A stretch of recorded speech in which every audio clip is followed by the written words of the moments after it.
OK, quels sont les critères d'une bonne newsletter en SEO?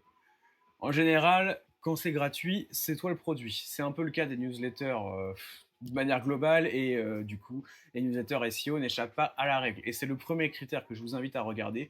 Déjà, de base, vous avez intérêt à vous inscrire à un max de newsletters et plutôt à vous désabonner au fur et à mesure de celles qui vous plaisent pas. Donc, voilà, vous pouvez taper newsletter SEO dans Google ou si vous voulez la meilleure directement, vous tapez, newsletter Paul Vengeon et vous allez trouver la mienne qui est pour moi, bah, la meilleure qui existe, celle que j'aurais aimé trouver à mes débuts. Vous vous inscrivez bref à un max de newsletters, vous vous désinscrivez au fur et à mesure, c'est déjà une bonne pratique à faire. Ensuite, il faut regarder concrètement, est-ce que j'apprends des choses? Est-ce que à chaque édition de la newsletter, j'ai un truc à appliquer, un truc à tester ou un petit déblocage mental, au moins que voilà, vous y gagnez quelque chose. Est-ce que c'est pas juste au final cette newsletter un moyen pour le créateur de mettre en avant ses offres, etc. C'est pas un crime hein, de mettre en avant ses offres. Moi, le premier, des fois, je mets des liens d'affiliation vers des solutions que j'aime, que j'utilise et que j'adore recommander à ma communauté. Et si je touche une commission, bah, c'est parfait, gagnant-gagnant.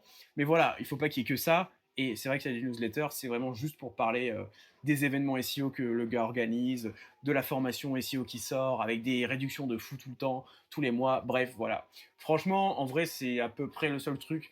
Si déjà vous faites ça, vous en testez plein, plus vous vous concentrez sur la valeur ajoutée, vous vous demandez vraiment est-ce que ça me sert, c'est déjà bien. Maintenant, le truc bonus que vous pouvez faire, c'est quand même taper le nom du gars ou de la fille dans Google et vous regardez ce qu'il ou elle a fait en SEO, les expériences qu'elle a eues, les sites qu'elle a référencés. Est-ce que ça semble être un profil sérieux?